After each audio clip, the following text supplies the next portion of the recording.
včerajšnjega dne. Hočem, da mi kdo zaspi med tem, ko vam berem zgodbo. Če bo kdo zaspal, potem jutri ne bo mogel slediti zgodbi. Tako da lepo pozorno poslušajte.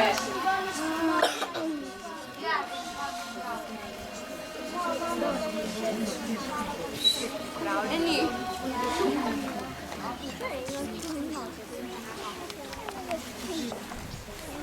Naslednji dan je Peter zadnji prignal svojo čredo na pašo.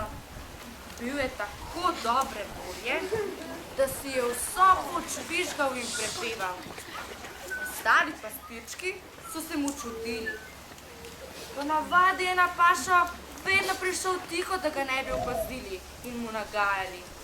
Danes pa se jim je kar sam ponujal. Peter, omakaj se nam. Prinesi nam vodo. Pa hitro! Ne, nikoli več vam ne bom prinesel vode. Če ste žejni, si odvidite kar sami iskat. Peter, ne ugovarjaj nam. Ja boš že videl. Za tako predrznost boš dobil eno po glavi.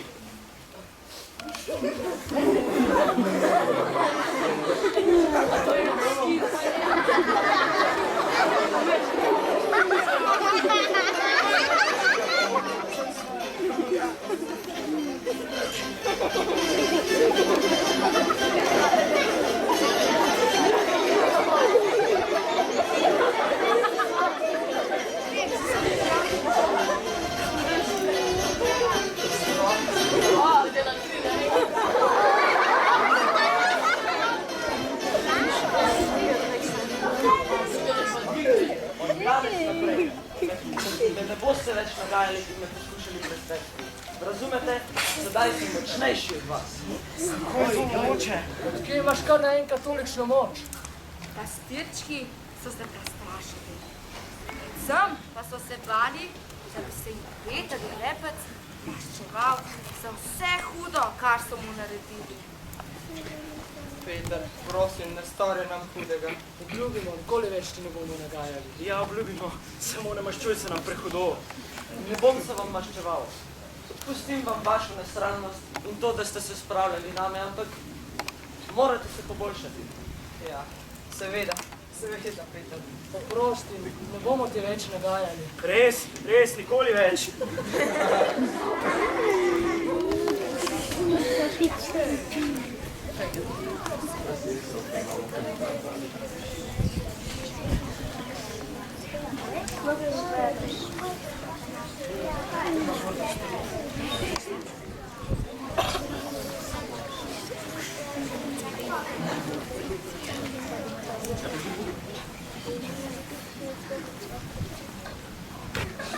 Ja, Peter, zakaj pa nisi na paši?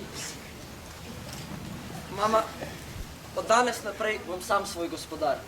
Ne bom več pasel tujih ovc in nihče več mi ne bo govoril, kaj naj naredim. Ja, Peter, kaj pa govoriš? Kako pa bo zaslužila za kruh? Zemljo za hišo bom spremenil v njivo in posadil pšenico, da si bova sama pekla svoj kruh. Mati je bila zmedena. Zemlja za njuno hišo je bila polna skal in grmičevja. Trajalo bi leta, preden bi jo počistila. Peter, no, prosim, povej mi, kaj se greš. Če ne boš več pasal ovc, ja, bova čisto obubožala. Saj sem ti ravno kar povedal, da si bova sama pekla svoj kruh. Kar glej, mama. Peter, no, nehaj, saj se boš poškodoval. Ampak Peter Lepec je skalo prepričal.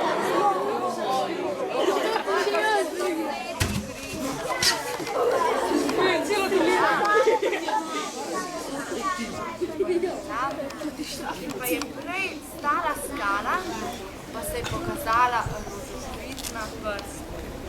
Mama je bila osupljena nad Petrovo nenadno močjo. Ja, Peter, kaj se ti je pa zgodilo, da si kar naenkrat dobil takšno moč?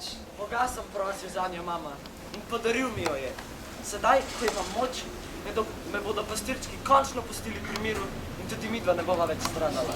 Ja, kako sem vesela in Bogu hvaležna.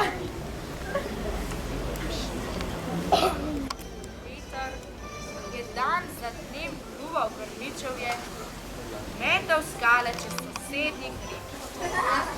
Delal je od jutra do večera, a nič ni druge noči. Veselo si je požvižgaval, kot da delo ne bi bilo niti manj težavno. Meščani pa so se Petrove nenadne moči prestrašili. Bali so se, da bi se jim Peter maščeval, ker ga nikoli niso branili pred pastirčki. Zato so se ga izogibali.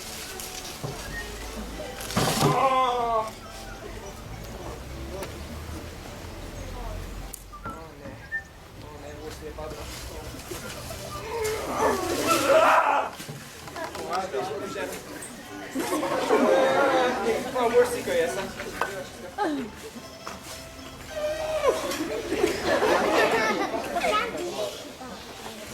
Jaz ga ne moram. Samo pa Peter Klepec. Pa ima mišice, ej. Saj je to strašno s tome mišicami, a ni? A ga grem kar vprašati rajša?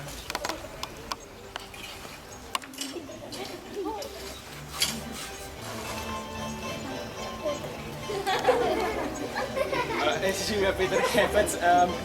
Veš kaj, meni se je pa voz tam dol podaril, a bi mi lahko pomagal, da ga sam nazaj daš. Seveda, sam pokaži mi, kje si ti prevrnil. Lej, tamle, kjer je prevrnem.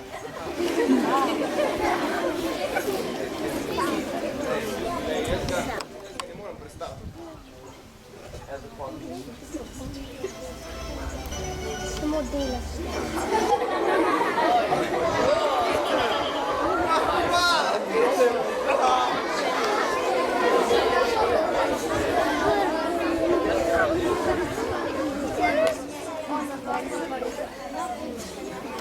Meščani so kmalu spoznali, da jim Peter ne želi žalega. Sprejeli so ga mize in njegova moč jim je velikokrat prišla prav, ko so bili v stiski. Peter je bil dobrega srca, zato je vedno rad pomagal. Postali so ponosni na njegovo neverjetno moč in so se s Petrom Klepcem ponašali še pred drugimi vasmi. Ste še vsi budni? Ja!